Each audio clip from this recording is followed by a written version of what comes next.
what's going on? It's Bill Burr. How are you? I got the video this time, huh? Look out, Joe Rogan. I'm coming for you, man. Fucking with you. Someone will somehow try to make that negative. I'm back here at the Troubadour. One of the great places, rock and roll history. We're helping them out here by, we're going to be selling some posters, autographed posters. Did I sign those yet? I haven't, have I? All right. Autographed posters. And help raise a little bit of money, help save these live venues for when the smart people, the doctors, finally get a cure for this thing, right? And then they can inoculate all the fucking dumb cunts who won't wear a fucking mask, who will not wear a mask. Speaking of that, I was, how do I tell this story? I'm just going to tell it. I'm just going to tell it to you, I'm going to tell it to you, and I'm going to tell it to you. Just editing to your life right now. All right, so I was telling this story about that gig I tried to do down when I was down like the beach, and I showed up and the owner of the club wasn't wearing a mask and everybody was all jammed in, and I was going like, I'm like, dude, where's your mask? And she was just like, oh, are you from LA? Long story short, I'm like, yeah. And she goes, oh, we're down near the beach, you don't get it. We got the breeze. And she was trying to say that the breeze would just, I don't know, make the virus relax so it can, put its feet up or some shit, right? So, so whatever. So I'm telling this story because it was ridiculous. It was it's everything that makes the internet ridiculous. See, when I was growing up, you had to accomplish something to get published. You had to demonstrate. If you're going to be a talking head, you had to get, some sort of degree, something. Now at the internet, anybody can chime in, which is fine, but the problem is everybody thinks they're smart. And the reality is if you look at your high school transcript, you weren't that smart, were you? Or maybe you were. Maybe you were the valedictorian. But what do those fucking people usually end up doing? They're book smart. If you write it down, they'll read it, and then you ask them the question, and they can vomit out what the fuck they just read. That doesn't make you smart. Just means you can remember shit. So then in life, you got all of these super smart people that got straight A's.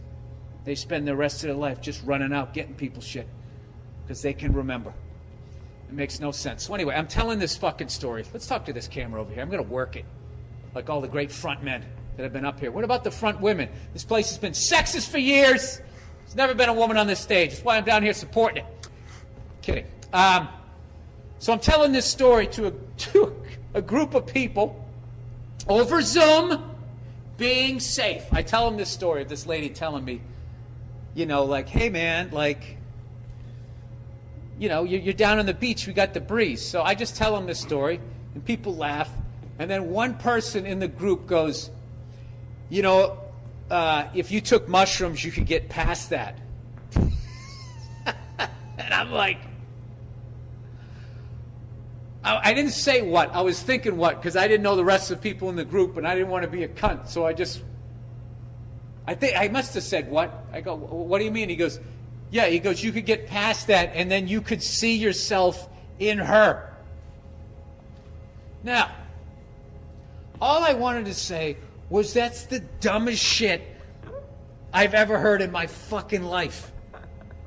This isn't about having empathy. This is about being a fucking moron in the middle of a fucking pandemic. I'm so sick of people taking mushrooms and then acting like they're fucking, they sat down with a Native American and smoked some sort of peace pipe and they understand how the universe comes together.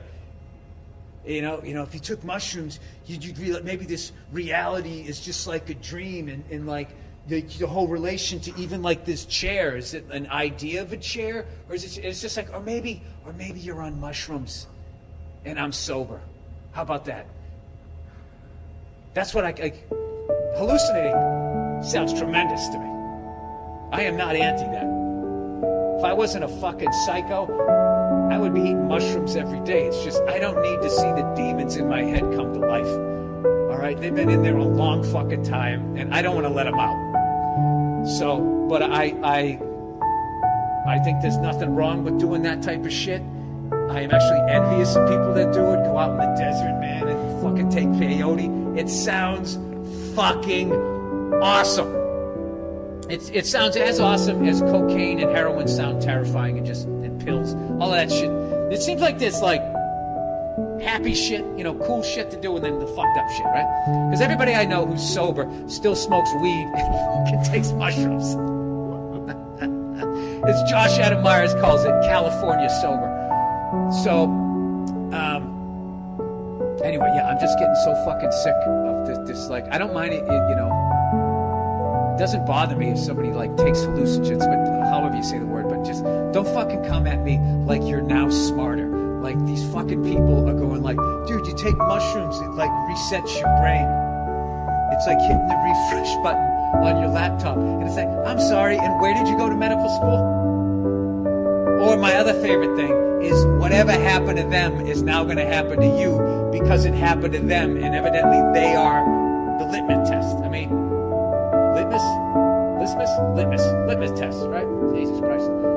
I mean, you fucking look at these goddamn scientists who are smart. Okay, they don't just torture one rat to death.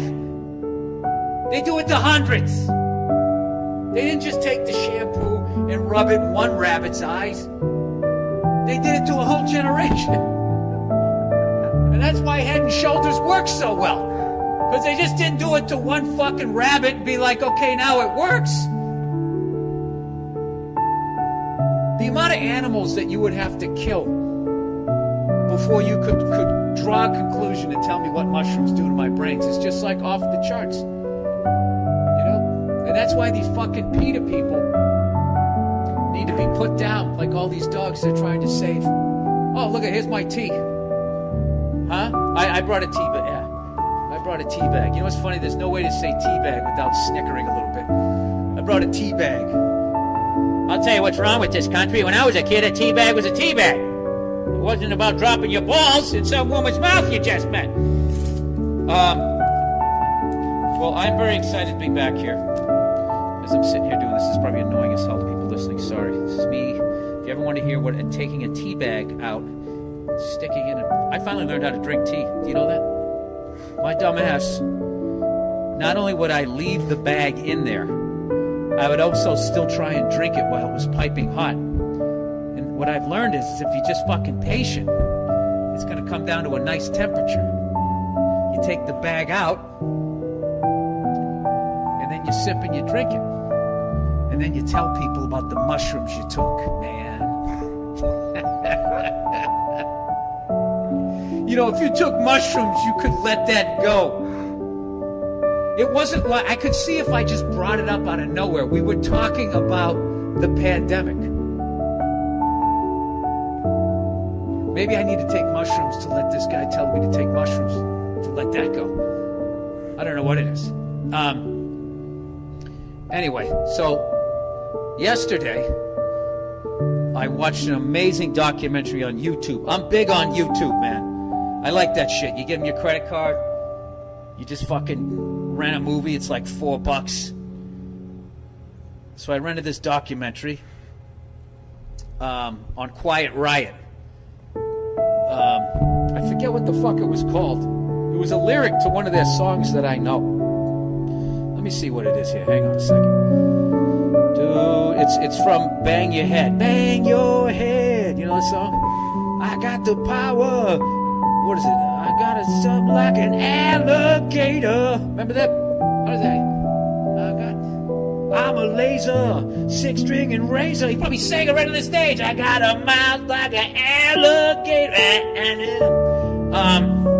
The name is called Well, You're Here, There's No Way Back. And I'm like, that's an odd name for a fucking documentary. And then I realized it was lyrics to that song that I heard.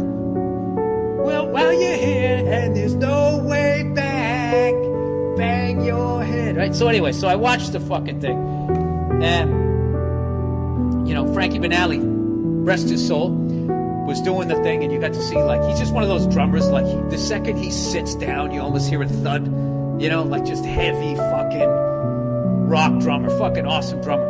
And it's an amazing story of that band and that album, Metal Health, and how it kicked in the door basically for the whole Sunset Strip, and all of these bands were able to run through this porthole that they created because the album went #1. I forget the two. It passed the Police, Synchronicity, and Michael Jackson Thriller. I mean, this fucking album was huge. So it caused the entire music business industry to be like, holy shit, where the fuck are these guys from? And then they came down and all of that stuff that you've seen, all of these bands that ran through that door.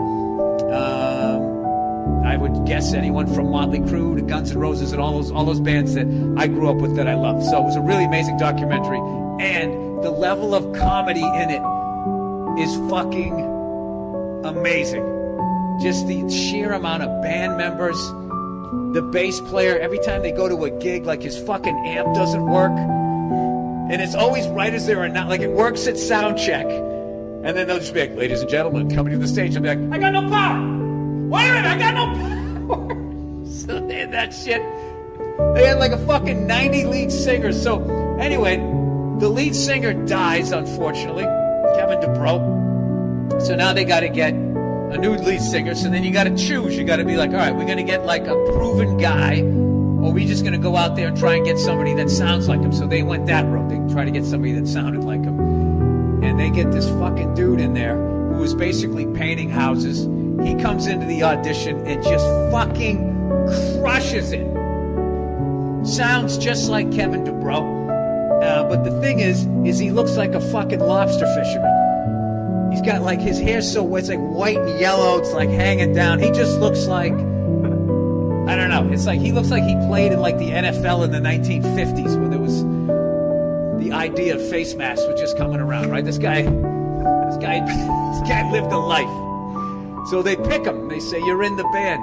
So we got to make you look like a rock star, right? So they fucking dye his hair, dye his goatee. They get him all cleaned up. He did look great. And then they took him down to like the rock star store, which is, I don't know the rules of rock, but there's just something fucking hilarious to me that you still have to wear leather pants even if you're 60.